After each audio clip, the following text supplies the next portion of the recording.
Hello, thank you for watching. This is a presentation on AB 1033, selling an ADU as a condominium.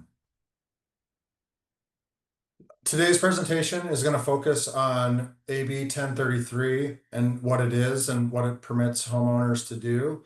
And my name is Steve Blake. I'll be giving the presentation. I'm a 20-year experienced real estate attorney located in San Diego, and my firm handles a lot of real estate legal work throughout the state of California. So AB 1033, if you've heard of it before, it is a new law in the state of California that essentially allows homeowners to take an ADU on their property, which is an accessory dwelling unit, and subdivide that into its own private property so that the owner of that bigger parcel can sell it.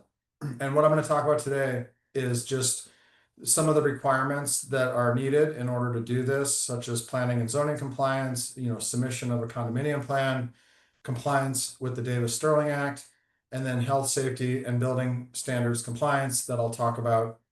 And then some of the potential considerations and hurdles that homeowners or others involved in this conversion process need to be aware of. And then I will conclude. So the background of 1033, historically, if someone in California builds an ADU on their property, such as some people call them a granny flat or an in-law unit, they've never been allowed to sell that unit as a separate piece of property. They could rent it out, they could live in it themselves, but they couldn't actually sell it. So what AB 1033 does is it creates a process for an owner of an ADU to subdivide it into its own condominium and then sell it. And really, the reason why this law is coming around now is just mainly to address the housing shortage in the state of California. So, like I said, there's certain statutory requirements that the homeowner has to follow, and AB 1033, it's codified in the law in the California Government Code. So it's section 65852.2, and it lists all the requirements and what people need to do, and I'll go over those briefly now. But essentially, the first step is you can look at it two ways. If you have an existing ADU on your property that you want to turn into a condo, or if you're going to build a new ADU so that you can turn it into a condo. So the first thing is the ADU itself. And is your yard big enough to have an ADU? What are the local requirements for zoning and planning in order to build that ADU? And so, it could be different in different jurisdictions. So that's something, obviously before you can consider subdividing it and selling it, you have to be able to have it legally on your property. The next step is the submission of a condominium plan. And this assumes that, you have an ADU and everything's legal about it. It meets all the county or city requirements. And now you want to actually go through with this 1033 process. What you need to do is submit what's called a condominium plan. And typically what this is something that an engineer or a surveyor would prepare for you. And it's essentially a drawing that shows how the property will be subdivided, what the map will look like. And this is something that gets submitted to the city or the county. You'll pay a fee for them to process it and review it. And then assuming everything looks good, they'll approve it. And now you have a condo plan. And this is something that you would record in the county records to show that, your property has been properly subdivided so that there's now, let's say, two units, the primary residence and the ADU. And again, if you had, let's say you had a property with 3 or 4 ADUs, you could take this step as to each one. So that's really the first, or I should say the second step, after you have the ADU in place, then working with the county or the city to get the approval on subdividing the property.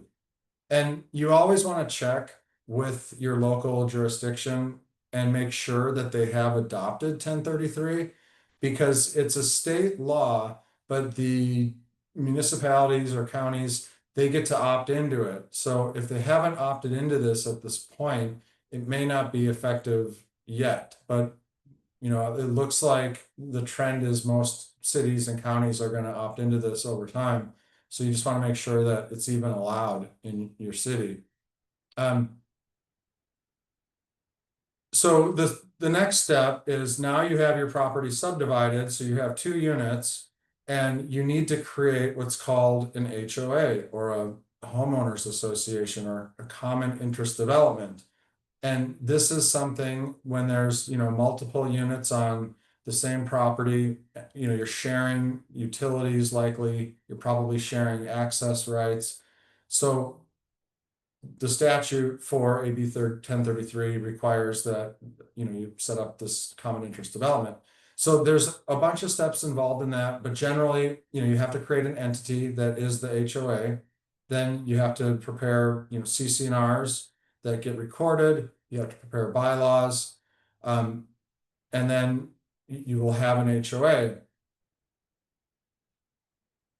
And now, after that, if you're getting ready to sell it, you're going to want to ensure that it meets all the health, safety, building standards so that you can have occupancy in that ADU. And this would usually apply to, a newer construction one. If it's a existing ADU that's already been permitted and whatnot, then you might not have to go through this step at the end.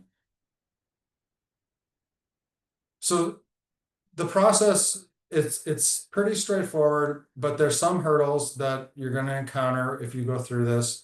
And as I listed here on this slide, some of them could be financing, insurance. For example, if you have a loan that encumbers your whole property, including the ADU, and that lender, that's their collateral for their loan.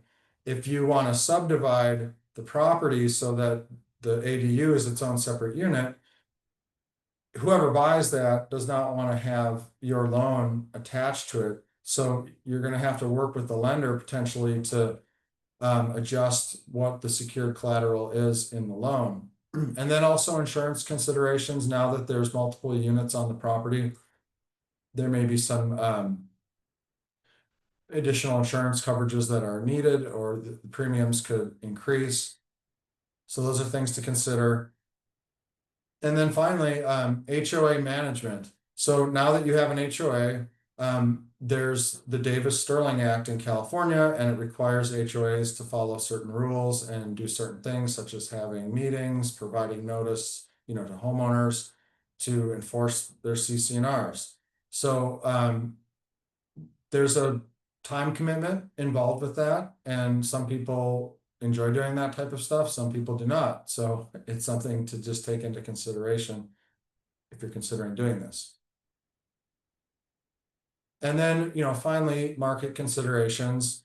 There's a fee involved to convert your property into a separate, convert the ADU into a separate unit, and there's an expense and a time involved.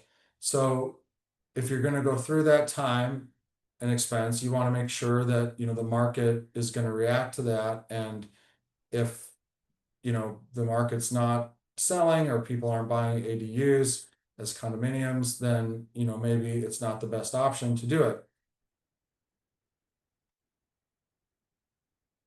So to conclude, the point of 1033 is to allow homeowners to have more flexibility with ADUs on their property.